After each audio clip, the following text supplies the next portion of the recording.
आप लोग सुन रहे हैं श्रीमद् भागवतम से, और हम लोग क्या पढ़ रहे थे, रिवाइज कर लेते हैं। हम लोग प्रथम स्कंद के 18वें अध्याय के 18वें श्लोक को देख रहे थे। उसमें सूत गोस्वामी जी उनको जब बोला गया कि आप भागवत बोलिए, वही भागवत बोलिए जो परीक्षित महाराज को बोली गई थी, तो अब इतना बड़ा आदर पाकर के वे अपने भाग्य की सराहना कर रहे हैं।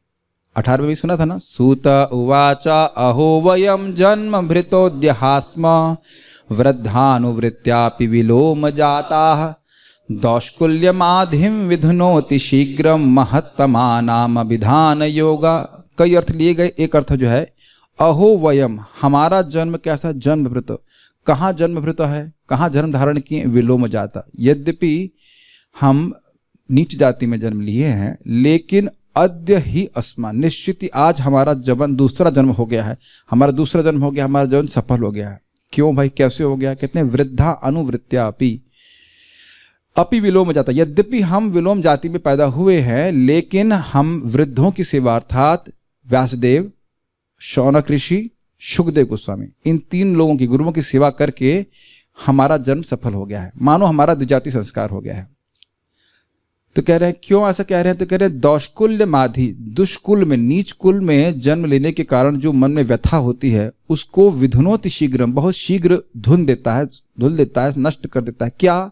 महत्तमानाम अभिधान योग, महान भक्तों से बातचीत करने से। कैसे? लौकिक संभाषण, दुनियादारी की बातें करने से भी व्यक्ति की जो दुष्कुल में उत्पन्न मन की कष्ट है वह दूर हो जाता है। तो मैंने तो वृद्धानुवृत्त्या, मैंने तो उनकी सेवा करी ही बड़े आदर से। तो कैमुत्य हुआ कि नहीं?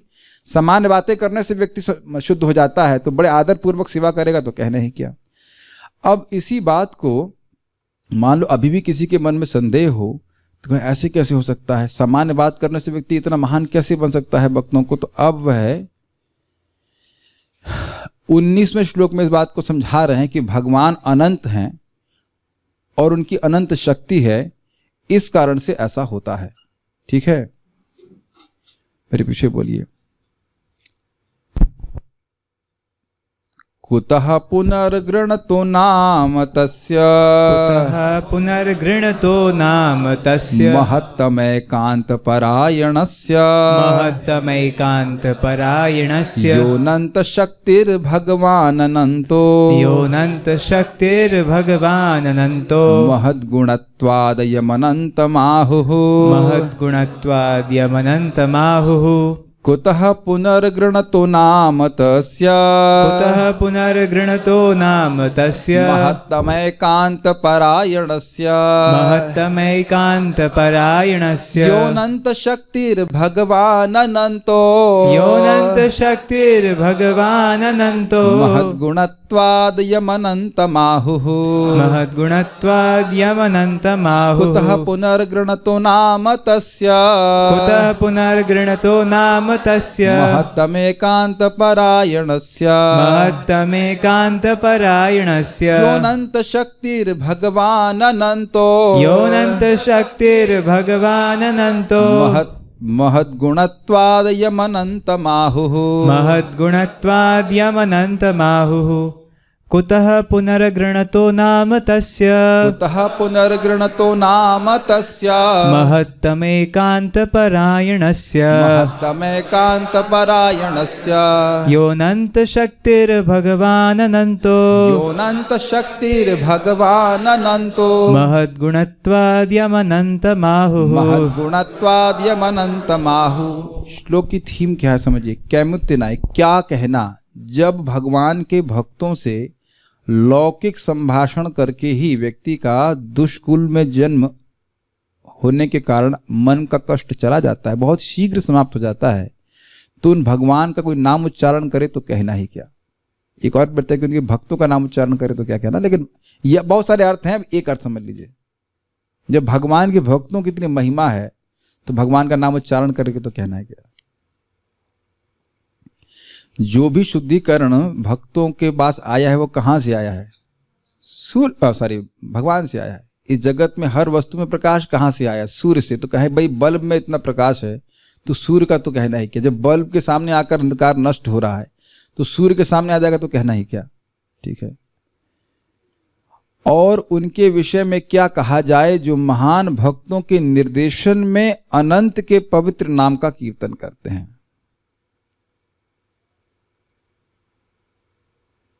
बहुत अच्छा अर्थ लिए प्रभुपाद अनुवाद लिखे। देखिए, पहले पूरा पढ़ लेता हूं। जिनकी असीम शक्ति है, भगवान जो शक्ति में असीम तथा गुणों में दिव्य हैं, वे अनंत कहलाते हैं। थोड़ा समझिए इस बात को। पिछले श्लोक में कहा गया महत्तमानाम अभिधान योगा। इसका क्या अर्थ हुआ? अभिधान का अर्थ क्या लिया गया था? लौकिक संभाषण। आज आम का क्या रेट है? इसमें कोई कृष्ण पूछ नहीं रहा हूं, सोच उत्तर नहीं पूछ रहा हूं, आप लोगों से पूछ। खरबूजा क्या रेट मिल रहा है? मान लो किसी डिबूटी से, मान लो जैसे मैंने कल उदाहरण दिया, पानी के बारे में बात किया, प्रभुपाद जी के थाली से वो या टिफिन से मूढ़ी छीन ली, तो ये कोई बहुत दिव्य सेवा तो नहीं लग रही गोरे शुद्ध भक्त की। वहां तो नहीं मुख गा रही थी वेटरस श्री गुरु चरण पद्मा, ये तो नहीं बोल रही थी, बल्कि गुरु की टोकरी सॉरी डब्बे से बहुत सावधानी पूर्वक उन्होंने, गुरु भी नहीं कह सकते वंदो मूढ़ी सावधान आए थे, उस मूढ़ी को देख करके वाकई वो सावधान हो गई, उसने छीन लिया उससे। तो वहां तो कोई सेवा, एकदम लौकिक बात हुई ना, उसे तो पता नहीं था कि साधु है ना क्या है, कुछ भी नहीं। क्या सोची होगी वो? आप ये भी नहीं कह सकते कि वो सोच रहे थे कि ये वैष्णव है, इनका उच्चिष्ट खाऊंगा तो ठीक हो जाऊंगा। ये माइक को हटा दीजिए, सॉरी माइक का स्टैंड जो सामने आ रहा है, इसको किनारे कर दीजिए इस तरफ। हाँ। तो यहां पे ये जीव गोस्वामी जो अर्थ लिखे हैं टीका में, उसके अनुसार प्रभुपाद जी अनुवाद में रखे हैं। केवल नाम उच्चारण करने का नहीं, नाम उच्चारण कर रहा है उन भक्तों के आश्रय में। जब सामान्य लौकिक बातचीत से इतना शुद्धिकरण हो सकता है, तो उनके अनुगत्य में होकर के भगवान का नाम उच्चारण करा जाए तो कहना क्या। मैं फिर से रिपीट कर रहा हूं, कुछ सुनाई पड़ रहा है? कैमुत्य दिखने लग गया ना? कैमुत्य जब उन भक्तों की महिमा ना समझते हुए सामान्य वार्ता करने से, सामान्य वार्ता मतलब जिसका भगवान से कोई संबंध नहीं है, आलू का दाम क्या है, कुछ भी और बातें करने से, आपका कुर्ता बड़ा अच्छा लग रहा है, कुछ भी है ना, आप लोग तिलक क्यों लगाते हैं, कि आप लोग शिखा क्यों रखते हैं, इस तरह की कोई बात भक्तों से पूछी जा सकती है। बेसिकली भक्त का दर्शन हो जाए और कुछ बात कर रहा है, लौकिक कोई बात कर रहा है, ठीक है। जैसे कभी कभी लोग ऐसी बातें करते हैं, मैंने बताया था कि मैं सुनक, हम लोग तो खैर महान कोई भक्त नहीं है, लेकिन बता रहा हूँ कि कैसी बातें करते हैं लोग। हम एक व्यक्ति के घर में गए थे, हमारे स्पीकर के रिटेलर थे, तो उनकी भाभी आई, बोले how are you two guys कुछ समझ में नहीं आ रहा, हम लोग साधु कपड़े में, मैं लाल कपड़े में, प्रभु जी धोती कुर्ता में, गाइस बोलते हैं आप अरे आप ये तो चलो दिल्ली में हुआ, अभी तुलसी आरती में, परसों कल की बात होगी, तुलसी आरती में कोई विदेशी व्यक्ति था, लड़का धोती कुर्ता पहना हुआ था, कहते वेयर इज द महाराज। हमने कहा कौन से महाराज? कहते नहीं एनी महाराज। तो परम पूज्य वेद व्यास महाराज खड़े हुए थे, हम तो बड़े सम्मान से कहा Maharaj is there, that guy what Maharaj ji that guy. अब मैं तो ठीक है भाई, उसको कुछ एकदम समझ रहा है, अंधकार में लोग हैं, वो जान रहा है महाराज से मिलना है, लेकिन महाराज को गाय नहीं बोला जाता है इस प्रकार से GUI वाला। तो आप समझ रहे हैं, वो कोई बहुत आदर बुद्धि नहीं, ऐसे ही बातचीत कर रहे हैं, अच्छे लग रहे हैं, भक्तों से बात कर रहे हैं। तो ऐसे भक्तों से बात करने से भी व्यक्ति शुद्ध हो जाता है, सत्य बात है। तो अब उनकी शरण लेकर के भक्तों का अनुगत्य स्वीकार करके व्यक्ति भक्ति करे तो क्या है नहीं क्या। मेरे ख्याल से एग्जॉस्ट चला दिया जाए, लाइट नहीं आ रही, या फिर आप कोई भक्त बाहर जाकर उनको बोल सकते हैं जनरेटर चलाने के लिए, क्या समझ आस नहीं। बहुत बड़ा कैमुत्य हो गया, मतलब उनके धर्म के प्रति आकर्षण हो गया। जिस प्रकार से भक्ति कर रहे हैं उस प्रकार से हम भी भक्ति करने लग जाए, लोग इतना अच्छे से जप कर रहे हैं, हम भी जप करने लग जाए, तो फिर उसके शुद्धिकरण का तो कहना ही क्या। समझ में आ गया कैमुत्य? ठीक है।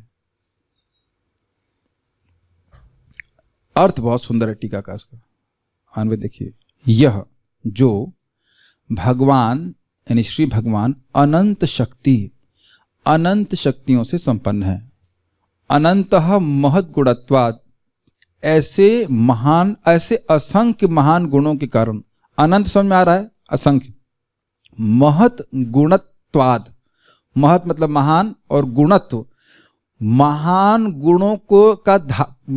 गुणों को धारण करने का गुण,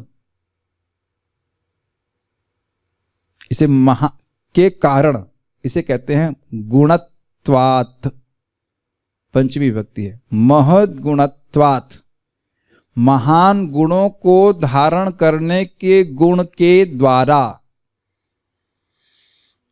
थोड़ी थोड़ी संस्कृत समझ पा रहे हैं? और महान गुण हो सकते हैं लेकिन लिमिटेड हो सकते हैं। तो कह रहे ना, अनंत महान गुणों को धारण करने के गुण के द्वारा।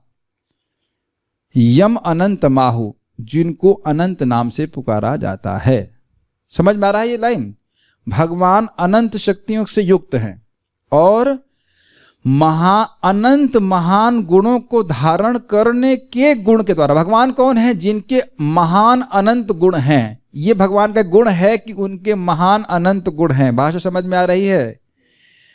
हम में से किसी का ऐसा कोई गुण नहीं है, तो भगवान ही ऐसे हैं, उन एकमात्र भगवान ही ऐसे गुण वाले हैं।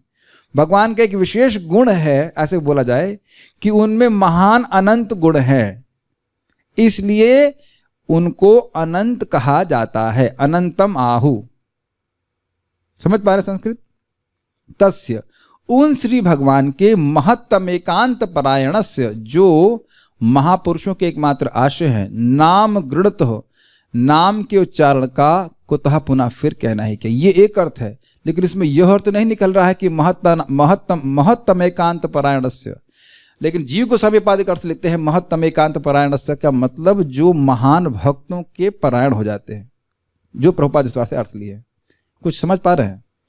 एक आप बार बार सुनते हैं महत्तम एकांत परायणस्य, सारा गुण भगवान पे भी घटित हो रहा है, सारे गुण भगवान पे होंगे कि, लेकिन एक अर्थ यह भी लिया गया है कि जो महान भक्तों के आश्रय में इस प्रकार से नामोच्चारण करते हैं, उनकी शरणागति लेते हैं।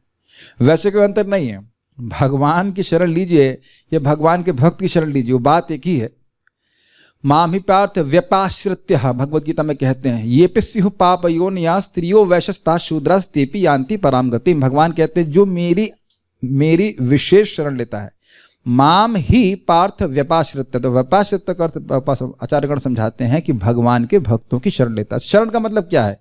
भगवान का भक्त ही नहीं कहता तो मेरी शरण में आओ, वो ये सिखाता है कि भगवान की शरण में कैसे जाया जाए। तो एक ही बात है। महत्तम एकांत परायणस्य, जो महापुरुषों के एकमात्र आश्रय है। ये किसका गुण बता रहे हैं? ये भगवान का गुण बता रहे हैं। नाम गृणतो कुतः पुनः, उनके नामों का उच्चारण का फिर कहना ही क्या। श्लोक का अर्थ, अगर एक अर्थ जो हम यहाँ पे ले रहे हैं अन्वय के हिसाब से, वो क्या है कि भगवान के भक्तों से लौकिक संभाषण करने से तो व्यक्ति का दुष्कुल का उत्पन्नवादी कट ही जाती है, लेकिन अब कोई व्यक्ति उन भगवान का नाम उच्चारण करे तो कहना ही क्या, जो कि महान भक्तों के आश्रय है, अनंत शक्ति से युक्त हैं, महान अनंत गुणों के कारण उन भगवान को अनंत कहा जाता है। श्लोक देखिए, कुतः पुनः, कहना ही क्या, फिर तो कहना ही क्या, क्या किस बात का? गृणतो नाम तस्य, यदि उनका, तस्य उन भगवान का नाम उच्चारण किया जाए। कैसे भगवान का? महत्तम एकांत परायणस्य, महानों के एकांत श्रेष्ठ जो आश्रय है। एक अर्थ है, और यह जो भगवान अनंत शक्तियों से युक्त हैं। भगवान, जो भगवान अनंत महत गुणत्वाद, अनंत महान गुणों के गुण के कारण यम अनंत माहु, जिनको अनंत कहा जाता है। संस्कृत समझ में आ रही है ना? लेकिन महत्व एक अर्थ आप पहले हमको घुमा दीजिए हल्का सा, तो ऐसे होगा कि भगवान के नाम का उच्चारण का क्या कहना, और साथ ही साथ जो भगवान के भक्तों के आश्रय ले ले तो उसे कहना ही क्या। ठीक है, देखिए यह भी हो सकता है कि व्यक्ति भगवान का नाम उच्चारण करे और भक्तों का आश्रय ना लिया हो। एग्जाम्पल, अजामिल, सिंपल, नाम उच्चारण कर रहा है लेकिन भक्तों का आश्रय नहीं लिया था। लेकिन क्या बाद में आश्रय नहीं लिया? जी बिल्कुल लिया। विष्णु दूतों से वो श्रवण करता है, आगे जाकर भक्तों के आश्रय में लेके और भक्ति की, तो कुछ अंतर वहां पे भी आ जा रहा है।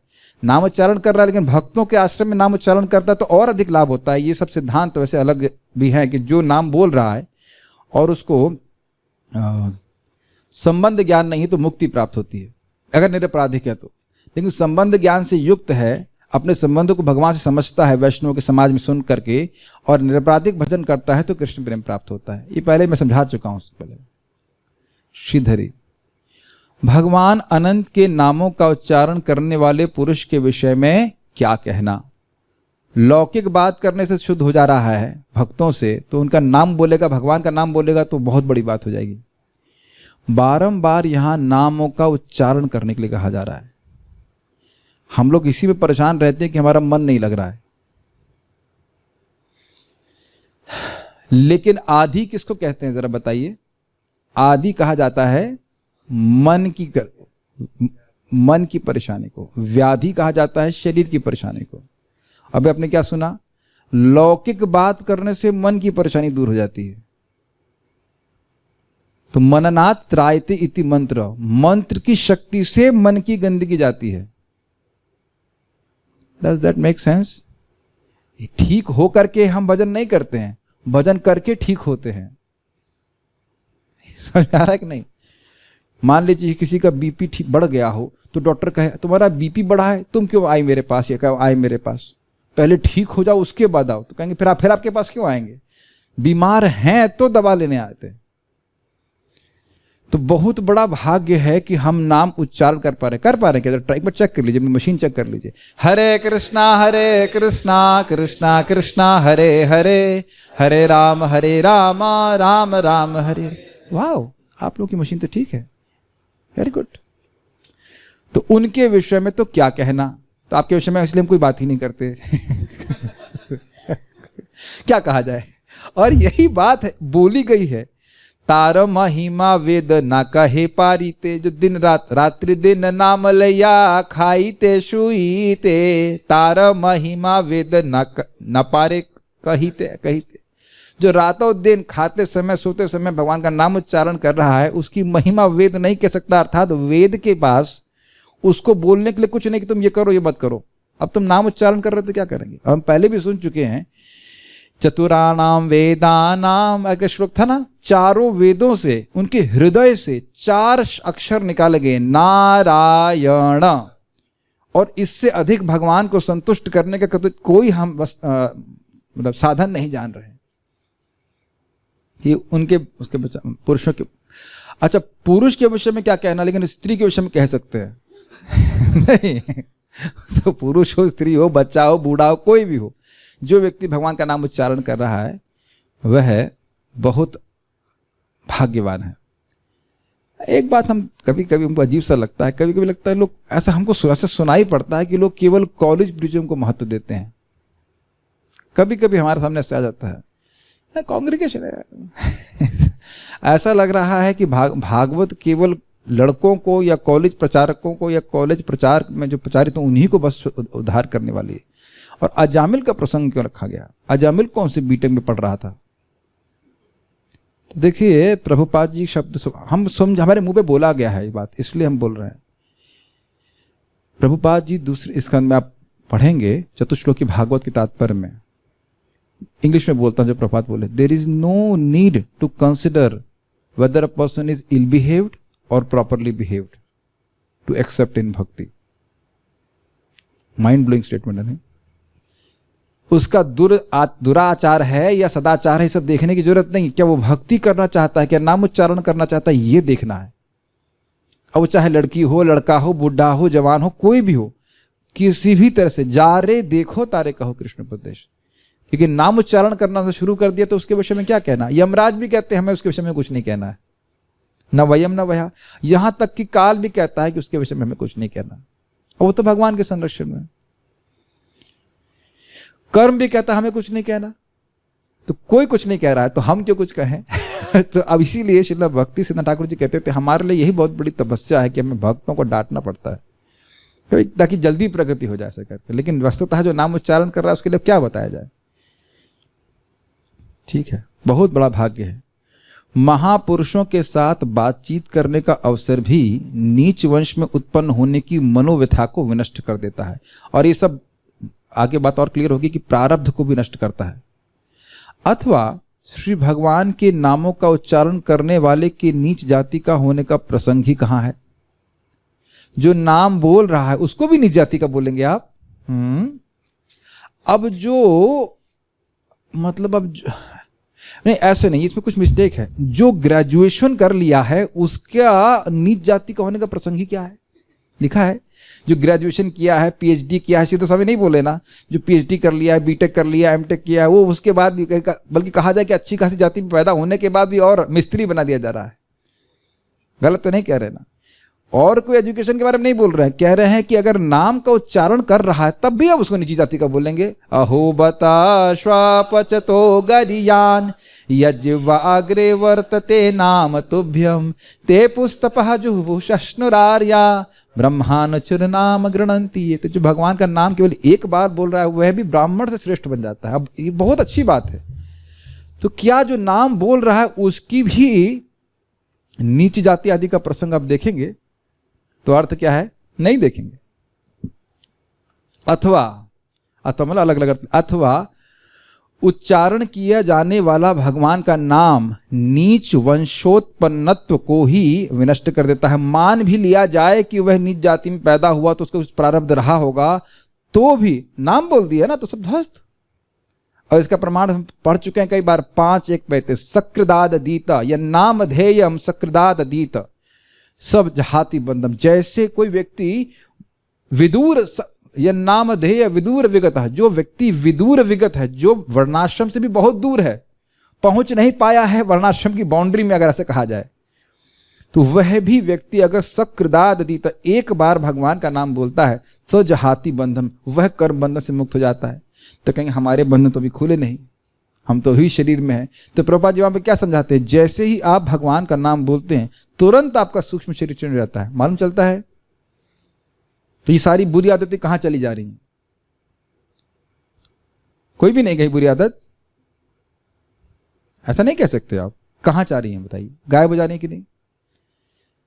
जैसे ही आपने क्या बोला? हरे, पूरा महामंत्र नहीं, हरे बोला, उसी समय सूक्ष्म शरीर चेंज हो गया। फिर कृष्ण बोला तो फिर कुछ चेंज हो गया। ये शुद्ध होता चलाता है। चेतो दर्पण मार्जनम, ये बात बोल रहे हैं। तो कह रहे हैं कि एक ही नाम से अगर मान भी लिया जाए कि वह दुष्कुल में है तो भी उसका दुष्कुल नीच जाति का जो गुण है, दुर्गुण है, वो नष्ट हो गया, तब भी कोई दिक्कत नहीं है। एक नाम बोलने में क्या दिक्कत है? बोल लीजिए एक बार, हरे कृष्णा मुकुंद माधव गोविंद इत्यादि, कोई दिक्कत नहीं।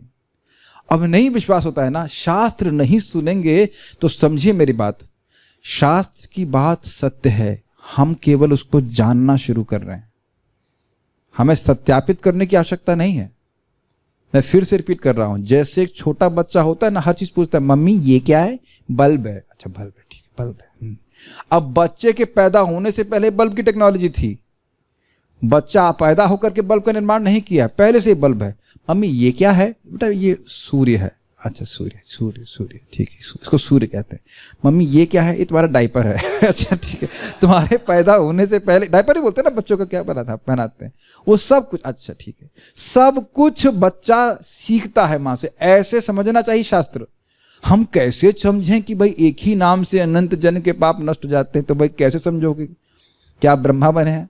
ये सब जानते हैं। जो शास्त्र में लिखा हुआ है तो उसको यथावत स्वीकार करना हो। Does that make sense? भले आपको बाहर लग रहा है कि नहीं ये, और व्यक्ति इस क्या कहते हैं अहंकार में घूमे कि मैं ब्राह्मण परिवार में हूं या कुछ भी, और नाम उच्चारण नहीं करना, तो वह श्रेष्ठ नहीं। सुनते हैं हम लोग, गाते हैं कि नहीं, विप्राज इत्यादि 12 विप्र के गुण से युक्त है, लेकिन भगवान से विमुख है, भगवान का भक्त नहीं है, तो अपना भी उद्धार नहीं कर पाएगा। और हैं ऐसे लोग, बहुत से लोग इस प्रकार के हैं, वो अपना भी उद्धार नहीं कर पाएंगे। और स्वपच वरिष्ठम, जो स्वपच की घुन में कुत्ते के खाने वाले क्या पैदा हुआ है, लेकिन मन से, वाणी से, कर्म से भगवान को अपने समर्पण किया हुआ है, तो वह अपना भी उद्धार करता है और कुल का भी उद्धार करता है। तो ये बात स्पष्ट हो रही है कि भगवान का नाम उच्चारण करने वाले का नीच जाति का गुण, दुर्गुण नहीं रह जाता, प्रसंग ही नहीं है। और अगर मान भी लिया जाए कि था तो उसको भगवान का नाम नष्ट कर देता है। ठीक है, यह क्या कहना है, यह तो अपने आप ही सिद्ध है, इस पर कुछ हमें व्याख्या करने की जरूरत नहीं, शास्त्र प्रमाण है। इस तरह कैमुत्य न्याय को यहां पर बतलाया गया है। भगवान में अनंत शक्तियां हैं, अतएव वे अनंत शक्ति शब्द से अभिहित किए जाते हैं। मतलब किसकी अनंत शक्ति है? भगवान की। इस प्रकार से अभिहित मतलब इंडिकेट करना कि इनकी भाई इनकी अनंत शक्ति है। अनंत शक्ति किसकी है? भगवान की। जैसे कहे अच्युत, अच्युत किसका नाम है? भगवान कृष्ण का ही, और किसी का नाम नहीं। वही भगवान, वही एक व्यक्ति हैं जिनके गुण अनंत हैं, जिनके गुणों से कभी वो च्युत नहीं होते, उनका माधुर्य कम होता है, ना ऐश्वर्य कम होता है इत्यादि। तो अच्युत शब्द रिजर्व अर्थ है भगवान कृष्ण के लिए। उसी प्रकार से अनंत शब्द जो है वह भगवान के लिए ही रिजर्व है, और कोई व्यक्ति अनंत नहीं है। वे स्वयं भी अनंत हैं, अथवा ये थोड़ा समझिए, उनकी अनंत शक्तियां हैं और वो स्वयं भी अनंत हैं। प्रोसेस किया? दोनों बातें समझ में आ रही हैं? धीरे हो गया मैं ताकि बात समझ में आए। भगवान स्वयं भी मात्रा में या वस्तु में क्या स्वयं भगवान अनंत हैं और भगवान की शक्तियां भी अनंत। देखिए ऐसा हमेशा नहीं होता। देखिए सूर्य है, सूर्य एक स्थान पे है, सूर्य अनंत नहीं है, लेकिन उसका प्रैक्टिकली प्रकाश तो बहुत दूर तक फैल रहा है। अनंत मान लीजिए, अनंत तो नहीं है लेकिन ब्रह्मांड भर में फैल रहा है, लेकिन वो तो लोकलाइज्ड है ना। भगवान अनंत हैं, नो लिमिट, और उनकी शक्तियां भी अनंत हैं। दो बातें थोड़ी अलग तरह से सुनी होंगी, समझ में आ रहा है? लैपटॉप में कभी कभी वैसे प्रोसेसर घूमने लगता है जोर जोर से। इस क्लास में हम घुमाने के लिए आते हैं सारे प्रोसेसर चलते रहे लगातार। क्या ये बात समझ में आ रही है? भगवान की शक्तियां अनंत हैं, ठीक है, और भगवान भी अनंत हैं। यस, इसलिए उनको अनंत कहा जाता है। बड़े दुखी लग रहे हैं भक्त हमारे जूम के ऊपर। क्या आप लोगों को बहुत कष्ट हो रहा है? हमें अनंत दुख प्राप्त हो रहा है, ऐसा कुछ तो नहीं है? ठीक है। अथवा आप देखिए, जिनके गुण महापुरुषों में पाए जाते हैं, ऐसे महद गुण संपन्नता के कारण भी भगवान को अनंत शब्द से अभिहित किया गया है। महत गुणत्वाद यमनंत माहु, ऐसे अनंत भक्त हैं जो भगवान के महान गुण से संपन्न हैं, भगवान की अनंत शक्ति के द्वारा। इस कारण से भी भगवान को अनंत कहा जाता है। अब इसको और आगे भी टीकाओं में, इसी बात को और टीकाओं में क्लियर किया जाएगा। देखिएगा, सारार्थ दर्शनी। कुतः पुनः, अर्थात श्री भगवान के नाम का कीर्तन नीच कुल में जन्म जनित मन की पीड़ा को दूर करता है। इसके विषय में तो कहना ही क्या। अब देखिए, एक व्यक्ति ऑब्जेक्शन कर रहा है। यदि बोलें, कोई ऑब्जेक्शन करे, देखिए नीच जाति में जन्म का आरंभक जो पाप अर्थात प्रारब्ध कर्म है, उसके नाश के बिना नीच कुल की जाति के दोष का नाश कैसे हो सकता है? ये बात समझ में आई? प्रारब्ध कर्म वो होता है जैसे भी उसको हम भोग रहे होते हैं। अब हमारी नाक का डिजाइन चेंज नहीं हो सकता है अनलेस वी लाइक ऑपरेट कर रहा है, उसको अलग चीज़ है, लेकिन अपने आप नाक ऐसी है वैसी ही रहेगी। नहीं, हम किसी की नाक पे आक्षेप नहीं कर रहे हैं, हम खाली बोल रहे हैं कोई भी नाक, सब नाक है, कान है, आंख जैसे भगवान ने दे दी, वो है दे दी। तो अब ये तो नहीं, प्रारब्ध कर्म का मतलब समझते हैं? प्रारब्ध कर्म जो हम भोग रहे हैं, जो चालू हो गया भोगना, तो प्रारब्ध कर्म का ही प्रभाव ऐसा है ना कि वह नीच जाति में पैदा हुआ। तो शरीर तो छूटा नहीं, तो प्रारब्ध कर्म कैसे नष्ट हो गए भाई? चलते चलते ये शरीर, चलते चलते प्रारब्ध कर्म कैसे नष्ट हो गए भाई? ये कैसे बता दिए? आप कह रहे हो कि नीच कुल में जन्म लेने की कष्ट पीड़ा दूर हो जाती है, तो क्या माता पिता चेंज कर देंगे? माता पिता तो वही रहेंगे।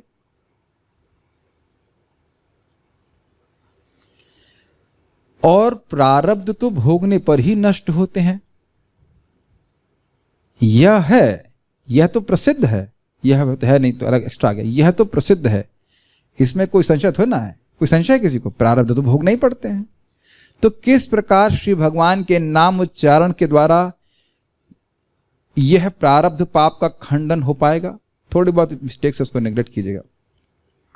प्रश्न समझ में आ रहा है? प्रारब्ध, आप कह रहे हो कि नीच कुल में जन्म लेने का जो दुख है वो नष्ट हो जाता है, तो आप ये कैसे हो सकता है भाई? नीच कुल में जन्म हुआ है प्रारब्ध के कारण, और प्रारब्ध भोगना ही पड़ता है, असंभव है कि ना भोगा जाए। भाई हम शरीर में है कि नहीं बताइए? भी शरीर छोड़ तो नहीं रहा है, और शरीर कैसे मिला है? प्रारब्ध के कारण। तो प्रारब्ध भोग रहे हैं कि नहीं? और आप लोग नाम बोल रहे हैं, तो कहां प्रारब्ध नष्ट हुआ? ऑब्जेक्शन समझ में आ रहा है कि नहीं आ रहा है? हम सब लोग शरीर में है कि नहीं? और रोज 16 माला तो कर रहे हैं। यहां तो एक नाम की बात बोली जा रही है, 28,000 नाम उच्चारण करते हैं, पूरा गिन गिन करके तुलसी की माला के ऊपर, तुलसी जी बैठ कर, तुलसी के सामने बैठ के, तो शरीर तो नष्ट नहीं हो रहा है। प्रारब्ध तो कहाँ नष्ट हो रहा है, अभी देखिएगा। इसके उत्तर में बोल रहे हैं यह भगवान की अनंत शक्ति है, क्योंकि श्री भगवान की अनंत एवं अद्भुत शक्तियां हैं, इसलिए उनमें से कोई एक शक्ति प्रारब्ध का नाश कर देगी, यह भाव है। अब ये समझिए कि जब प्रारब्ध का नाश कर देगी, ऑल्दो यहां टीका में एक्सप्लेन नहीं किया गया है, तो भाई फिर शरीर कैसे चल रहा है? तो ये भगवान की कोई और शक्ति है जो चला रही है, नहीं तो इस बात में विरोध हो जाता कि भगवान के नाम में अनंत शक्ति है। भगवान की अचिंत शक्ति से भक्तों के शरीर चलते रहते हैं। Does that make sense? और इसका उदाहरण हम क्या देते, आचार्यगण क्या देते हैं कि मान लो कोई रेशम का वस्त्र है, तो रेशम के वस्त्र को जला दिया जाए तो भी उसके धागे दिखाई पड़ते हैं, लेकिन वो एक राख मात्र है, करेंगे वो उड़ जाएगा।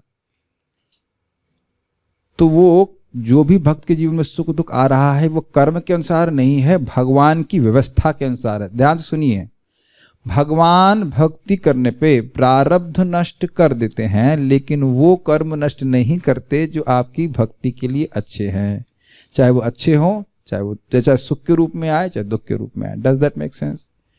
लेकिन वह प्रारब्ध नहीं है, वो रूल्स के हिसाब से नहीं हो रहा है, वह भगवान की कृपा के अनुसार से हो रहा है। Are you with me my dear zoom devotees? सबको समझ में आ रहा है? क्या आप लोगों को कभी बुखार नहीं होगा?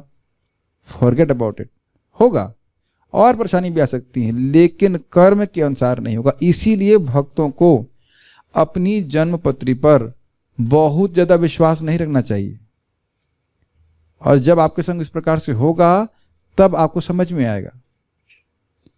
मैं एक छोटा सा एग्जाम्पल दे रहा हूं, बिल्कुल सच्ची घटना। क्षितिज को जानते हैं? क्षितिज को, उसको बोल रहे थे, उसका 1% से रह जाता था, नौकरी कंपटीशन नहीं निकाल पाता था। तो एक ज्योतिष ने बोला तुम्हारा ये योग है, कौन सा काल सर्प योग है, पता नहीं कौन सर्प बैठा हुआ था उसकी ज्योतिष कुंडली में, ये यज्ञ करना होगा, वो करना होगा। मैंने तुम जप करो। वो 1-2 माला जप कर रहा था, सब सर्प योग, सारे सर्प भाग गए, सिलेक्शन हो गया। अब क्या स्थिति हुई है? अब वो रो रहा है, कह रहा है अरे मैं कहाँ फंस गया, मुझे बहुत काम करना पड़ रहा है, मैं भक्ति नहीं कर पा रहा हूँ। वो मैंने कहा वो तुम्हारी चॉइस है, लेकिन ये नहीं कह सकते कि भगवान तुम्हारी इच्छा पूर्ण नहीं कर सकते, या तुम्हारे कर्म को बाईपास करके इच्छा नहीं पूर्ण कर सकते। और कुछ भी हो, उसके हृदय में वो भौतिक इच्छा रह जाती तो भक्ति करने में दिक्कत आती है। अब आगे जब भी नौकरी से निवृत्त होगा, जो भी भजन कर रहा है, उसको समझ में तो आगे इससे कोई सुख नहीं है, तो उसकी भक्ति के लिए प्रतिकूल नहीं हुआ ये। तो हम खाली ये कहना चाहते हैं कि इस जीवन में भक्तों के जीवन में कष्ट आएगा और सुख भी आएगा, जो भी मिला जुला के जो कुछ भी है वो आएगा, भगवान की व्यवस्था। तो समझ में आ रहा है, प्रारब्ध नष्ट होने के बाद भी शरीर बना रहता है, भगवान को भजन कराना होता है, भगवान को उत्कंठा जागृत करवानी है, तो कैसे करवाएंगे? शरीर छोड़ देंगे तो, छुड़वा देंगे तो। Does that make sense? और अब ये भी प्रश्न बन जाए कि मान लो सारे भक्त एक नाम लेते ही चले जाते, तो हमें नाम बताता कौन? हम लोग तो फिर सब अजामिल वाली स्थिति में आ जाते प्राय, और मरते समय पता नहीं नारायण बोलते कि नहीं बोलते, सब दिक्कत हो जाती। Okay, so you got it. और ये बात मैं पहले भी कोट कर चुका हूं, यद ब्रह्म साक्षाद कृति निष्ठयापि विनाशमायाति विना न भोगये अपैति नाम स्फुरणे न तत्ते प्रारब्ध कर्मेति विरौति वेदः। सारे वेद कह रहे हैं, रूप गोस्वामी जी नामाष्टक में कहते हैं कि जो ब्रह्म पे, निर्विशेष ब्रह्म पे तैल धारावत, तेल की धारा देखिए, एक तार चलती है, एक तार समझते हैं, हाँ, एक तार चलती है, उस तरह से एकदम निष्ठ होकर ध्यान कर रहा है, फिर भी उसको अपने प्रारब्ध भोगने पड़ते हैं, लेकिन नाम उच्चारण होते ही प्रारब्ध नष्ट हो जाते हैं। सारे वेद कहते हैं, हमारा कोई व्यक्तिगत ओपिनियन नहीं है, मतलब रूप गोस्वामी बात बोल रहे हैं इस तरह से। तो बात स्पष्ट समझ में आ रही, प्रारब्ध कैसे नष्ट होता है और फिर भी शरीर कैसे चलता रहता है? ठीक है, ओके। और महत गुणत्वात् से यानी भगवान को अनंत बोला गया है। यहां महत अर्थात भगवान के भक्तों में भगवान के गुण विद्यमान रहते हैं, एवं ऐसे भक्तों के द्वारा श्री भगवान को अनंत बोला गया है।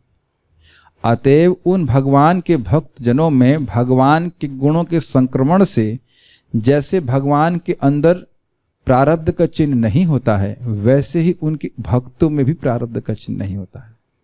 ये लाइन को और समझ में आई? यही बात सीधे समय बोल रहे थे कि भगवान के गुण भक्तों में प्रवेश करते हैं। या शायद लोगों को अजीब सी बात लग रही होगी, यस्यास्ति भक्तिर् भगवत्या किंचना सर्वैर्गुणैस्तत्र समासते सुरा हरौ भक्तस्य कुतो महद्गुणा मनोरथेना सति धावतो बहि। यस्यास्ति भक्तिर् भगवती अकिंचना, जिनकी निष्किंचना अकिंचन शुद्ध भक्ति भगवान में होती है। सर्वैर्गुणैस्तत्र समासते सुरा, सभी देवता अपने गुणों के साथ और भगवान अपने गुणों के साथ उस भक्त के हृदय में निवास करते हैं। हरौ भक्तस्य कुतो महद्गुणा, जो भगवान हरि का भक्त नहीं, उसके महान कितने भी गुण हो, उसकी कोई सत्ता नहीं उन गुणों की। क्यों? मनोरथेना सति धावतो बहि, वह मन के रथ पे सवार है। मन का रथ आज इधर चलता है, कहीं उधर चलता है, उसके गुणों में कोई स्थायित्व तो नहीं है। समझ में आ रहा है किस प्रकार से गुण आ जाते हैं?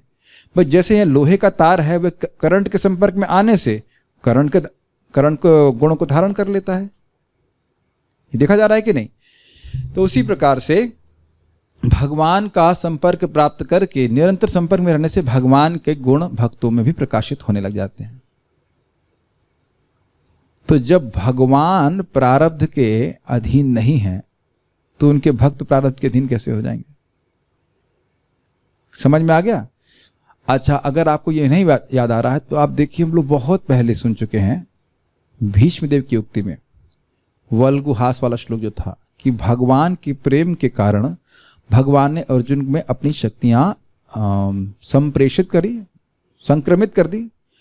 फिर वहां बोला गया कि हाँ, लेकिन भगवान ने अपने सारे गुण अर्जुन को नहीं दिए थे। यद्यपि वह उनके प्रेम के वश में थे, लेकिन प्रेम की तारतम्यता में गोपियां इतना ही आगे बढ़ गई थी कि उनको भगवान ने अपने सारे गुण दे दिए थे। तो भगवान, मैं खाली बोलना चाहता हूं कि अपने प्रेमी भक्तों को अपने गुण देते हैं, ऐश्वर्य का, बल का, वैराग्य का, जो भी भगवान के पास ऐश्वर्य है उसको देते हैं अपने भक्तों को। तो कह रहे हैं जब भगवान प्रारब्ध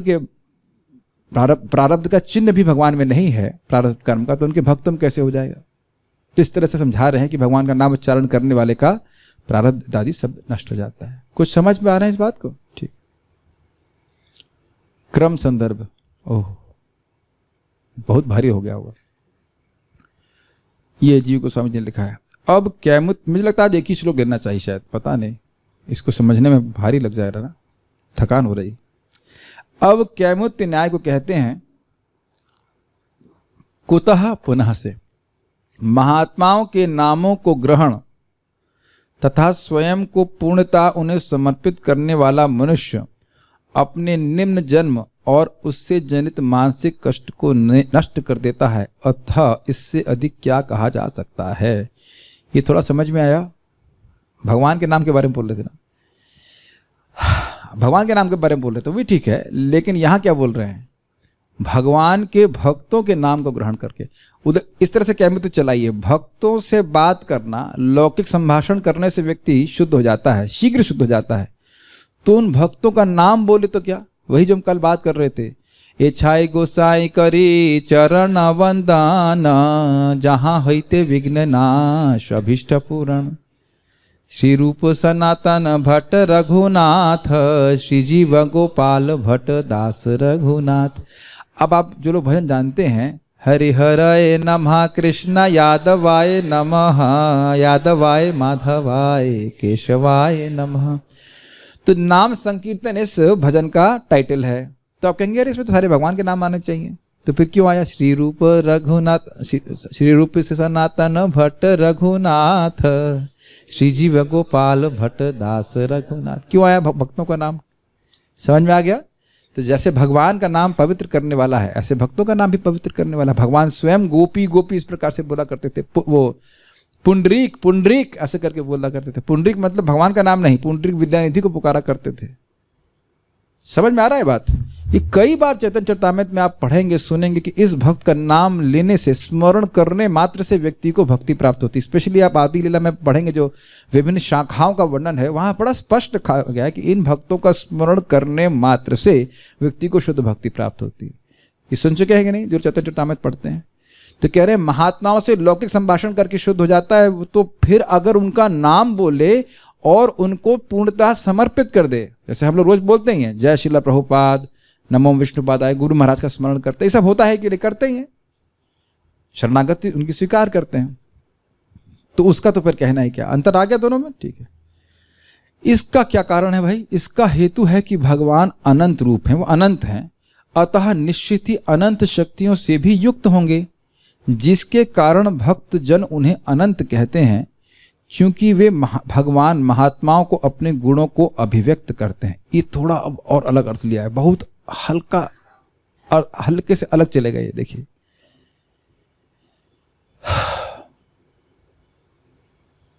ये कह रहे हैं कि भगवान अपने, एक तो हमने अर्थ लिया था कि भगवान अपने गुणों को संक्रमित करते हैं भक्तों में, और दूसरा बात क्या है, महात्मा लोग भगवान को अनंत कहते हैं, मतलब भगवान अनंत हैं, यह बात भगवान अपने भक्तों को व्यक्त करते हैं। कौन सी लीला याद आ रही है जरा बताइए? मृद भक्षण लीला। भगवान ने माता यशोदा को दिखाया कि वह किस प्रकार से अनंत हैं। और कौन सी लीला याद आ रही है आपको? विश्वरूप। यस, अर्जुन को भगवान ने दिखाया कि वो अनंत हैं। और किसी को भी दिखाया?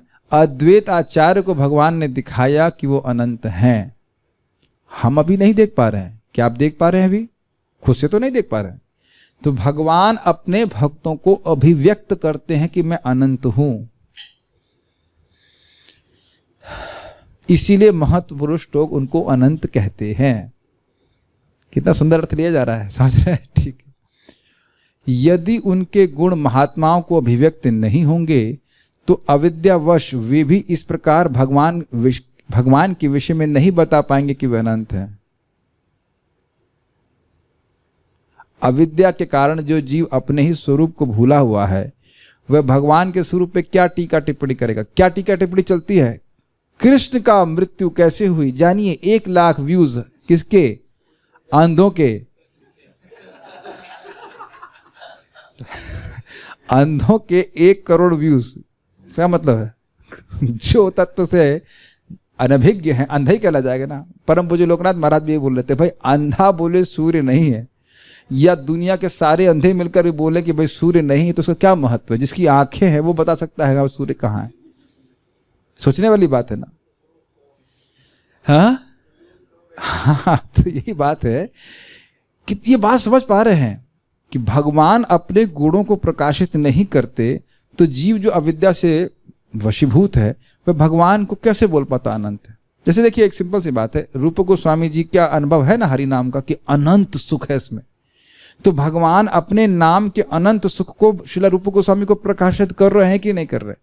तभी तो वो बोल रहे हैं अनंत सुख है, अनंत सुख है। मेरा 1 मुख नहीं, करोड़ों मुख होते और अरबों कान होते, तब मैं इसके मधुरता का अनुभव कर पाता। तो ये सब जो रस है वो कौन अनुभव करा रहा है बताइए? भगवान। और देखिए अनंत का अर्थ केवल आप ऐसे मत लीजिएगा ऐश्वर्य में, अनंत का अर्थ माधुर्य में भी जाना पड़ेगा। भगवत्ता का सार ही है माधुर्य। एक व्यक्ति पूछे भगवान सबको आकर्षित करते हैं, भगवान अपने आप को भी आकर्षित करते हैं, तो ये बताइए कृष्ण का अर्थ क्या है? सर्व आकर्षक। अगर कृष्ण अपने को आकर्षित नहीं करेंगे तो वो सर्व आकर्षक नहीं होंगे ना। Does it make sense? एक व्यक्ति है जो कृष्ण के प्रति आकर्षित नहीं हो रहा है, वो है कृष्ण, तो फिर कृष्ण सर्व आकर्षक कैसे हुए? कुछ क्लिक कर रहा है। और यहां भी देखा जाता है कि जो लोग सुंदर होते हैं वो अपने रूप के प्रति बड़े आकर्षित होते हैं। वो बहुत घंटों वह मिरर के आगे खड़े रहते हैं, हाँ, वो सेल्फी खींचते रहते हैं अलग अलग एंगल से। देखा गया कि नहीं? तो अपने ही रूप के प्रति आकर्षित होना कोई नई बात नहीं है। तो दृष्ट है तो भगवान आकर्षित, तो कहना क्या? कहने का आशय यह है कि भगवान मधुरता में भी अनंत है, और इस सब का भी अनुभव है भक्तों को कराते हैं। कंदर्प कोटि कमनीय विशेष शुभम। आपके लिए इनको माइक दीजिए, ये सबसे कठिन प्रश्न इनको पूछूंगा। बेटा ये बताओ, ये जो श्लोक है कंदर्प कोटि कमनीय, इसका अर्थ समझते हैं? हम बताइए, प्रयास कीजिए। हाँ, कोटि कोटि कामदेव से भी। हाँ, जो कोटि कोटि कामदेव से भी अधिक सुंदर हैं।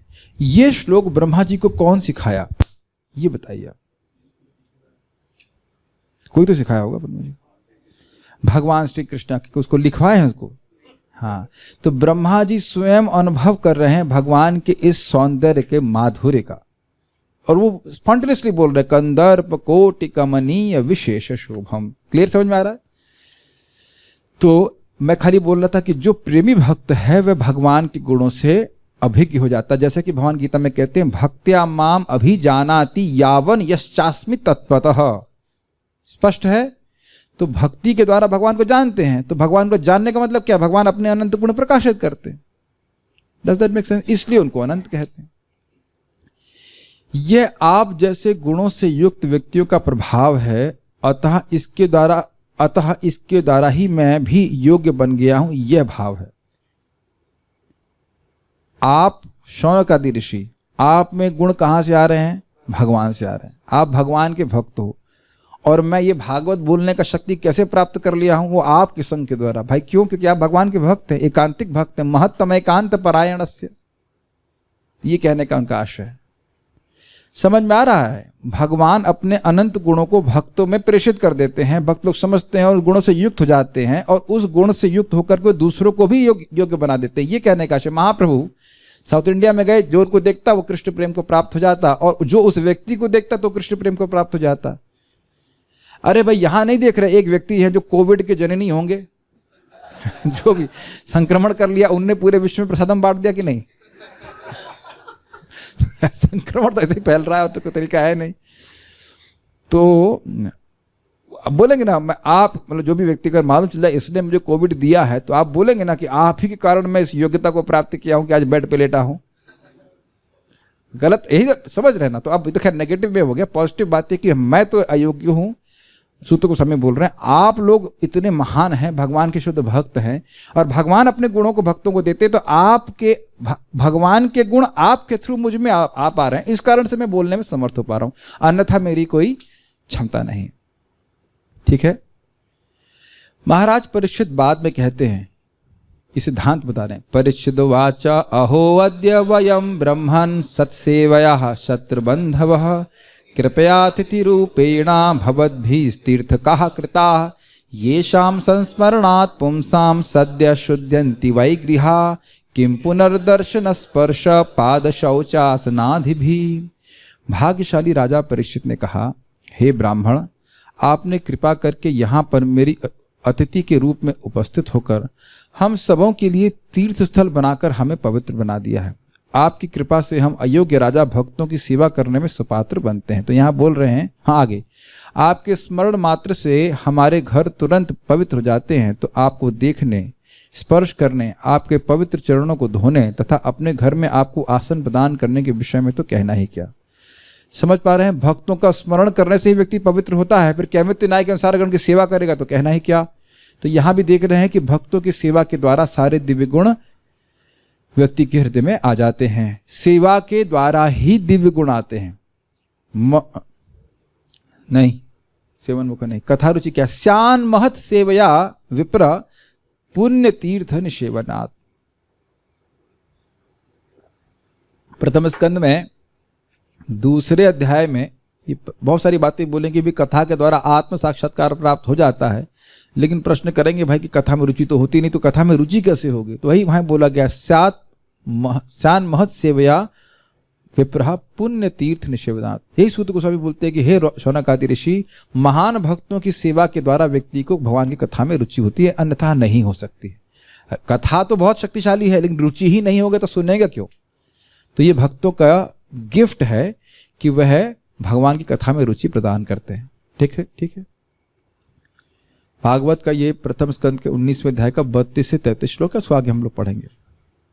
क्योंकि यहाँ महान भक्तों का गुणगान और उनकी सेवा के विषय का उपसंहार किया गया है, इसलिए किसी अन्य के गुणगान के संबंध में इसको ग्रहण करने से वाक्य भेद होगा तथा स्वयं की योग्यता को सूचित करना धृष्टता होगी। थोड़ा समझने का प्रयास कीजिए। कोई अगर यह सोचे कि सूत गोस्वामी जी अपनी गुणगान कर रहे हैं, तो ऐसा नहीं है। उनने किसका गुणगान किया? भक्तों का गुणगान किया कि नहीं? कि भक्तों से लौकिक संभाषण करने से भी दुष्कुल की आदि चली जाती है, और उनकी सेवा के बारे में बताया कि नहीं? इस श्लोक में बता रहे हैं ना कि उनकी फिर सेवा करे तो कहना ही क्या, उनका नाम बोले, उनका शरणागत हो तो उसका कहना ही क्या। तो कह रहे हैं भक्तों की महिमा बताई जा रही है, और ये नहीं सोचना चाहिए कि किसी सूत गोस्वामी जी अपना गुणगान कर रहे हैं कि मैं देखो कितना महान हो गया हूं। ये वाक्य भेद हो जाएगा, ये बात गलत हो जाएगी, ऐसा अर्थ हमको नहीं ग्रहण करना। क्या अर्थ ग्रहण करना है? भक्तों की कृपा से, भक्तों की सेवा के द्वारा व्यक्ति महान बन जाता है। वो व्यक्ति महान नहीं है, वो व्यक्ति महान नहीं। भाई जैसे देखा जाए, हवाई, हमको उड़ने की क्षमता है किसी को यहाँ पे? उड़ के कोई आया हो यहाँ पे भी? ठीक है, लेकिन उड़ के आए हैं ना आप इंग्लैंड से, आप इंग्लैंड से आए ना उड़ के, हाँ, उड़ने की क्षमता है कि नहीं है आपको? लेकिन आप उड़ के आए कि नहीं?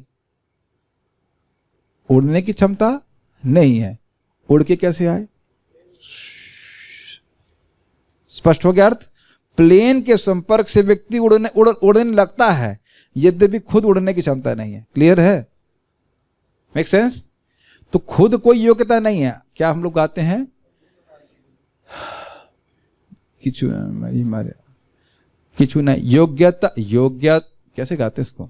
योग्यता विचारे किचु नहीं पाए तुम्हारा करुणा सार। गाते कैसे? योग्यता विचारे किछु नहीं पाए तुम्हार करुणा सार। क्लियर? यही सार बोल रहे हैं नरोत्तम दास ठाकुर जी कि हमारे पास कोई योग्यता नहीं है, आपकी करुणा ही सार है, उसके कारण हम जो कुछ हैं, जो भक्ति कर पा रहे हैं। Make sense? This is the proper attitude. और ये एटीट्यूड की बात नहीं है, ये सत्य बात है। ध्रुव महाराज को भगवान मिले उनकी तपस्या के कारण ही नहीं, नारद जी का संकल्प था कि इस बच्चे को भगवान मिलने चाहिए। ये बात है। एक महान वैष्णव के आशीर्वाद से ही व्यक्ति को भक्ति मिल जाती। तो ठीक है, हम कुछ भजन नहीं करते, नहीं, भजन आप करते हैं तो आशीर्वाद प्राप्त होता है। नारद जी को स्वयं भी भक्ति वेदांतों की कृपा से ही भगवान की भक्ति प्राप्त हुई। ठीक है, तो स्वयं की योग्यता को सूचित करना धृष्टता होगी। तो आप जानते ही कि स्वयं को महान बोलना ये आत्महत्या के समान है। भगवान कृष्ण स्वयं इस बात को बोल चुके हैं। अर्जुन को अलग कहानी, उसको यहाँ नहीं सुना रहे, लेकिन सभ्य समाज में कभी व्यक्ति ब्रैगिंग नहीं करता कि मैं कितना महान हूं। देखो मुझे 18,000 श्लोक याद हैं। वो बोले ना, सोहम वह श्रावयिष्यामि यथाधीतम यथामति। जो मैंने सुना था, जो समझा वही बोलूंगा, लेकिन ये नहीं बोल रहे हैं वो जो देखो मैं 18,000 श्लोक याद कर रही हूँ वही सब सुनाने वाला हूं मैं। ऐसा नहीं, इस तरह से नहीं बोल रहे हैं। जो कुछ भी है गुरु की कृपा से, ये समझना चाहिए। अभी भी टीका समाप्त नहीं, बाल प्रबोधनी। बाप रे बाप, लगता है सागर है। ठीक है, लेकिन अमृत का सागर है। देखिए कितने एंगल से आचार्यों ने देखा है। पुनः क्या कहना चाहिए, क्या कहा जाए? जो भगवान अब अनंत की व्याख्या कर रहे हैं, ऐश्वर्य, वीर मतलब शक्ति आदि षड गुणों से परिपूर्ण है, ये भगवान शब्द की व्याख्या है। और अनंत अर्थात अपरिमित, जिसकी कोई सीमा नहीं, इसको नाप नहीं सकते। अविच्छिन्न, जो कहीं कटते नहीं है, हर जगह है। विनाश रहित शक्तियों से युक्त हैं। अनंत शक्ति का अर्थ है उनकी शक्तियां अपरिमित हैं, उनका कोई लिमिट नहीं है, अविच्छिन्न है। कहीं ऐसा नहीं कि एक शक्ति यहां पे फिर काम नहीं करना बंद कर देगी, ऐसा भी नहीं है। और विनाश रहित, उनकी सारी शक्तियां शाश्वत हैं। हमारी शक्तियां शाश्वत नहीं। आज बुद्धि काम कर रही, कल फेल हो जाए। अरे कल फेल हो जाती, हो ही जाती है। आज सारा पढ़ा, कल एग्जाम लिखने गए सब भूल गए। कहाँ गई शक्ति बताइए आप? गायब हो जाता है कि नहीं? एक ही दिन में किसी को लकवा मार जाता है, कुछ नहीं कर पाता है। तो हमारी शक्तियां तो उधार की ली गई हैं, जब तक मकान मालिक देगा या जो भगवान ठाकुर जी देंगे नहीं तो शक्तियां छीन ली जाती। लेकिन भगवान की शक्तियां कभी उनसे अलग नहीं होती। क्लियर? तो ये अनंत शक्ति का अर्थ है। जो स्वयं भी अनंत है, अर्थात देश काल वस्तु परिच्छेद रहित है। इसका अर्थ क्या होता है? देखिए, देश, जैसे आप लोग यहाँ बैठे हो, तब घर में तो यहीं बैठे हो, कितना आसान होता ना, वहां भी बैठे होते, यहाँ भी बैठे होते, वहां कॉफी मतलब चाय नहीं, जूस पी रहे होते, कॉफी चाय नहीं पीते आप, जूस पी रहे हो, इधर कथा चल रही, दोनों काम हो जाते अच्छे। ऐसा तो हो नहीं सकता है। तो हम लोग तो देश से परिच्छिन्न हैं, कट गए हैं, रुक गए, मतलब यहाँ है तो वहां नहीं है। लेकिन भगवान यहाँ भी हैं और मंदिर में आरती भी चल रही होगी भगवान की, यहाँ भी हैं। ठीक तो नहीं रहा है भाई, जहाँ भी भगवान की कथा होती है, भगवान का संपर्क प्राप्त होता है, इस भागवत के रूप में है। और आप लोग के हृदय में तो मेरे ख्याल से है नहीं, हृदय में भी हैं और कण कण में भी व्याप्त हैं। तो इस प्रकार से भगवान देश से अपरिच्छिन्न है। समझ में आया? हर देश में है। कौन से काल में भगवान है? भूतकाल, भविष्यकाल, वर्तमान काल, वो स्वयं ही काल है, काल के ऊपर है, तो काल की दृष्टि से भी अपरिच्छिन्न है। तो अब जिस रूप में हम आज हैं, आज से 10 साल भी बाद उसी रूप में रहेंगे। 10 साल छोड़ दिए, 10 दिन में चेंज हो जाता है व्यक्ति, 10 दिन में। अगर कुछ ऐसे बीमारी हो जाए 10 दिन में उसका चेहरा एकदम हिल जाता है, बिल्कुल, है कि नहीं? और वस्तु परिच्छिन्न रहते, इसका मतलब क्या है? ऐसी कोई वस्तु नहीं जो भगवान की शक्ति ना हो। तो कहां जाएंगे भगवान से? तो इसलिए भी भगवान को अनंत कहा जाता है। विवेकी भक्तों में उनके गुण जिन भगवान से हैं, वे गुण, उसका भाव यानी कि उनकी सत्ता, तत्व आदि भी अनंत हैं। इसलिए ऋषियों ने उनको जिनको नहीं उनको अनंत कहा है। इतने कारण हो गए हैं कि हमें लग रहा है कि भक्त लोग कह रहे हैं कि अनंत समझ नहीं आ रहा भगवान का। ये समझ में आया कि भगवान को अनंत क्यों कह रहे हैं? क्योंकि देश काल वस्तु से वो अपरिचिन्न है। अब उसके बाद कह रहे हैं कि इतने सारे अनंत भक्त हैं, उनमें भगवान ने अपने गुण इस प्रकार से अनंत दिए हुए हैं कि इसलिए भी अनंत कहते हैं। क्या कठिनाई है? बिल्कुल पूरी बात याद नहीं रहेगी, स्पॉटलाइट में समझने का प्रयास कीजिए। एक लाइन बोल रहा हूँ, समझ में आ रहा है? हाँ समझ में, फिर भूल जाओ उसको। नेक्स्ट लाइन समझ आ रहा है? हाँ ठीक है, ये भी चलेगा। और उसके बाद एक बार आप रिवाइज करेंगे तो आपको सारी बात समझ में आ जाएगी। लेकिन मुझे पता है कि ये बात भी याद नहीं रहती कि रिवाइज करना है कि नहीं। ये भी अनंत आप लोग का गुण रहा कि एक बार भी रिवाइज नहीं करते कि क्या पढ़ाया जा रहा है। ये भी अनंत गुण है, ये भगवान के द्वारा आ रहा है, इसमें आपके कोई दोष नहीं है। मत स्मृति, हाँ मत स्मृति ज्ञानम, तो शास्त्र की बात बोल रहे हैं। यही श्लोक याद रखे हैं, मत स्मृति ज्ञानम अपोहनम च, बस यही याद रख लिए हैं ताकि अब जब भी गलती हो सारा ठाकुर जी पे डाल दीजिए, आप ही स्मृति दिए, आप ही विमोहन कर दिए। ठीक, ऐसे महत्तम एकांत परायण श्री भगवान के नाम का कीर्तन करने वाले, समझ में आए? जो महान भक्तों के एकांतिक आश्रय है, उन भगवान के नाम का कीर्तन करने वाले आप सुनिए, आप जैसे महान उत्तम पुरुषों से प्रश्नोत्तर आदि संबंध से दुष्कुल में उत्पन्न होने पर होने वाली हीन भावना दूर हो जाती है। कुछ समझ में आ रहा है यहाँ पे अब क्या अर्थ लिया है? वो खुद नाम बोल रहा है, बात नहीं बोल रहे हैं। जो नाम बोल रहे हैं उनसे लौकिक बात करके शुद्ध हो जाता है व्यक्ति, ये बोल रहे हैं। और ये भी हम सुन चुके हैं।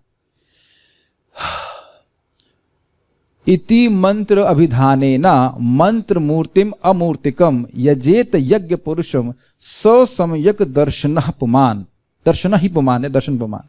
जो व्यक्ति इस विष्णु मंत्र के द्वारा किसी भी विष्णु मंत्र के द्वारा भगवान का यजन करता है। कैसे भगवान? मंत्र मूर्ति, जिनकी मूर्ति, जिनका रूप ही वो मंत्र है। ये हरे कृष्ण मंत्र साक्षात भगवान है। अमूर्तिकम, यद्यपि भगवान की कोई भौतिक मूर्ति नहीं है, भौतिक रूप नहीं है, वो दिव्य रूप है, लेकिन मंत्र ही उनका रूप है। मंत्र रूप समझ रहे हैं? हरे कृष्ण मंत्र स्वयं भगवान है। इस प्रकार से जो भगवान का यजन करता है, पूजा करता है, तो यजेत यज्ञ पुरुषम, उन यज्ञ पुरुष भगवान की पूजा करता है, तो ससमयक दर्शनः पुमान, वह व्यक्ति सम्यक रूप से दर्शनीय हो जाता है। उसका दर्शन से व्यक्ति पवित्र हो जाते हैं। तो जब बात कर रहे हैं तो क्या दर्शन नहीं करेंगे? What do you think? कर सकते हैं, जूम में वीडियो ऑफ करके अपना चाय पीते रहें, दर्शन नहीं कर रहे हैं वो भी तरीका है। न दर्शन करें न दर्शन दें, देंगे तो कुछ तब कम हो जाएगा ना। लेकिन ये सत्य बात है कि जो भी व्यक्ति विष्णु मंत्र का जाप करता है, वो जिसको देखता है वो व्यक्ति पवित्र हो जाता है।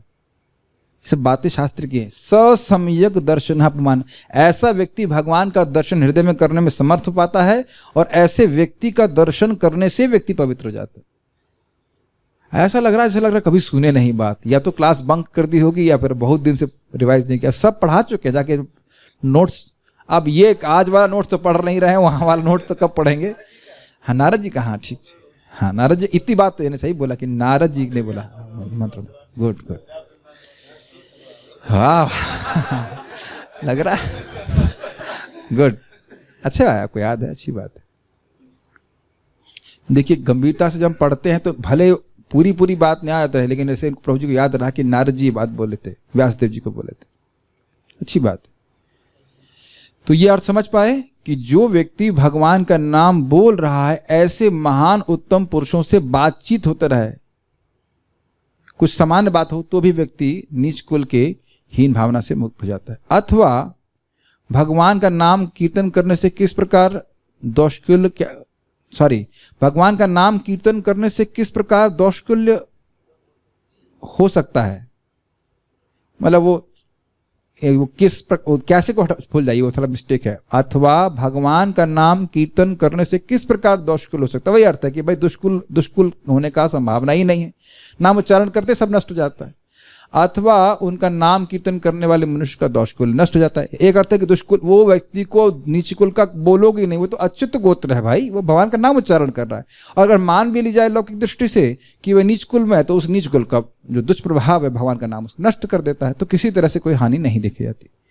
तात्पर्य प्रभुपाद जी का, द्विज बंधु या अल्पज्ञ जो उच्च जातियों में उत्पन्न असंस्कृत व्यक्ति हैं, असंस्कृत व्यक्ति अर्थात जिनका संस्कार प्यूरिफिकेशन नहीं हुआ है, इस जीवन में निम्न जाति के लोगों के ब्राह्मण बनने के विरुद्ध अनेक दलीलें देते हैं। मतलब कहते हैं कि जो व्यक्ति ब्राह्मण परिवार में जन्म नहीं लिया है वह ब्राह्मण नहीं हो सकता है। और मैं थोड़ा कटाक्ष करूंगा कि ब्राह्मण परिवार में होकर ब्राह्मण ना हो तो कोई दिक्कत नहीं।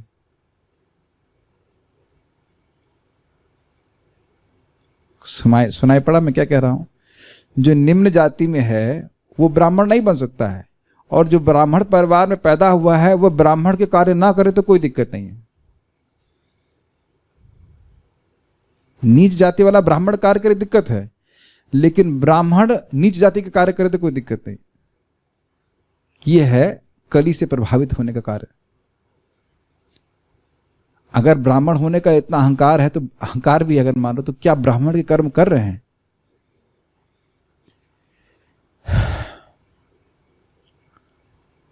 राजस्थान में हम लोग किताब वितरण करने गए थे, व्यक्ति हमको क्या बोला, शरीर किसका है? ब्राह्मण का है तुम्हारा? हमें कहा नहीं, शूद्र का है। आपको लेना है गीता? और मुंह में पान था। दिव्य ब्राह्मण। शरीर तो किसी का हो, मुंह में क्या भरा है पहले ये बताओ। मुंह में सुरती की जगह सुरती भरी हुई है तो कैसे ब्राह्मण है बताइए। इसीलिए देखिए, सच्चे मायने में अगर ब्राह्मण का कार्य कर रहे हैं तो लोग सम्मान ही करते हैं, पवित्रता देख करके और उस ज्ञान के द्वारा। भाई एक सिंपल सी बात, बहुत अच्छी बात बोलते हैं कि जैसे अग्नि के सामने आने से तेज मिलता है, ठंड दूर होती है, प्रकाश मिलता है, ऐसे ब्राह्मण के पास आने से आपके जीवन से मोह अज्ञान नष्ट होना ही चाहिए। बहुत अच्छी बात बोल दे, शास्त्र में बोली जा रही, बहुत सुंदर बात। कितना सुंदर बात है कि नहीं? वो अग्नि के समान, ब्राह्मण तेजस्वी होते हैं, अग्नि के समान होते हैं, और वो बड़े दयालु होते हैं। वो लोगों को भगवान के बारे में बताते ही रहते हैं, भगवान की यश गाते ही रहते हैं।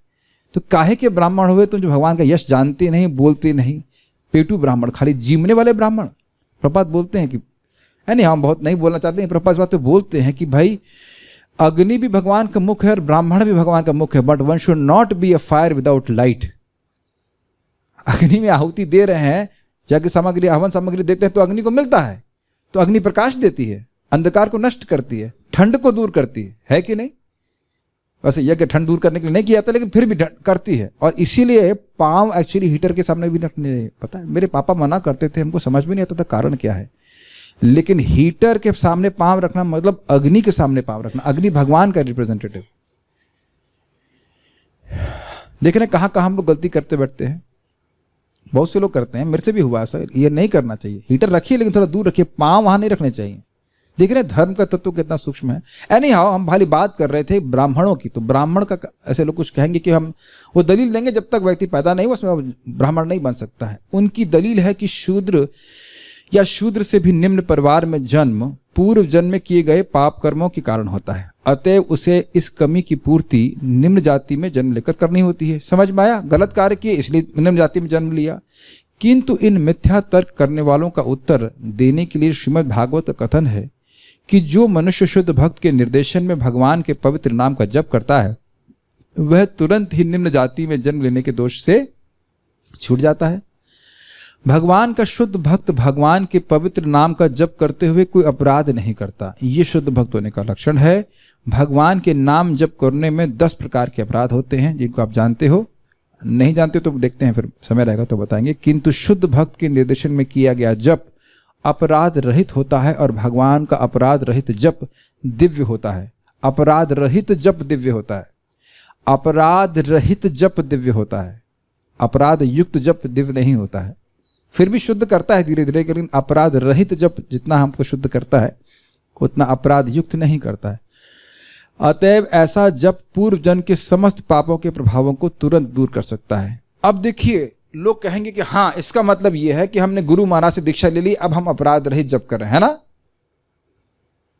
नहीं, जब तक शिक्षा को ग्रहण नहीं किया जाए, किसी से भी दीक्षा ले लो, कोई गुरु महाराज नहीं कह रहे हैं कि वैष्णव की निंदा करो। तो वैष्णव की निंदा तो केवल वही करते हैं ना जिनकी दीक्षा नहीं हुई है।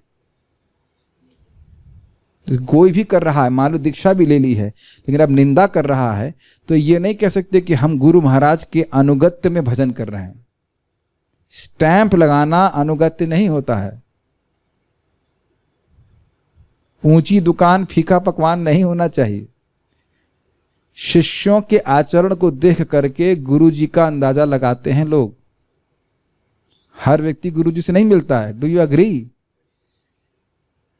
IIT बिल्डिंग की वजह से फेमस नहीं हुआ है, वो बच्चों की वजह से फेमस हुआ है। जो बच्चे पढ़ पढ़ करके आगे, मैं लौकिक उदाहरण दे रहा हूं, उसका नाम रोशन किए। या कोई मेडिकल कॉलेज भी बिल्डिंग्स की वजह से वह है, रोशन नहीं होते इनका नाम। What do you think? ठीक है कि नहीं? यहां भी कोई बच्चे अगर अच्छे से बर्ताव करते हैं तो व्यक्ति पूछता आपके माता पिता कौन है। तो शिष्यत्व होना बहुत जरूरी है। Make sense? तो जैसा गुरु महाराज शिक्षा दे रहे हैं उसके अनुसार व्यक्ति को भजन करना चाहिए। Make sense? तब कहा जाएगा कि हाँ, हम उन भक्त का आश्रय लेकर के हम भजन कर रहे हैं।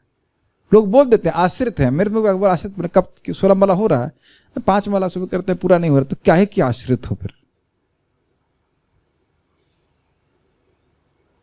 गुरु महाराज यही कह रहे हैं कि 16 माला नहीं करो, 4 माला 5 माला करो, छोड़ दो। Think about it. बहुत ध्यानपूर्वक प्रभुपाद जी के तात्पर्य को पढ़ना पड़ेगा। बड़े इजीली हम लोग कौन से, क्या कहते हैं उससे, कॉम्प्लेसेंस के जोन में आ सकते हैं। हाँ, हमारी तो दीक्षा हो गई, अब हम अपराध रहित हैं, मुक्त हैं, ऐसा नहीं होता। ठीक है, ऐसा अपराध रहित जप ये संकेत देता है कि मनुष्य ने पवित्र नाम की दिव्य प्रकृति को ठीक से समझ लिया है और इस प्रकार भगवान की शरण ले ली। समझ रहे हैं, महान भक्त भगवान की नाम की महिमा को समझते हैं, इसलिए बड़े आदर पूर्वक नाम उच्चारण करते हैं। एक्चुअली ये बात है कि साक्षात भगवान है। आध्यात्मिक रूप से भगवान का नाम तथा स्वयं भगवान परम अवस्था में होने के कारण एक है। भाई ये पता नहीं कब समझ में आएगा।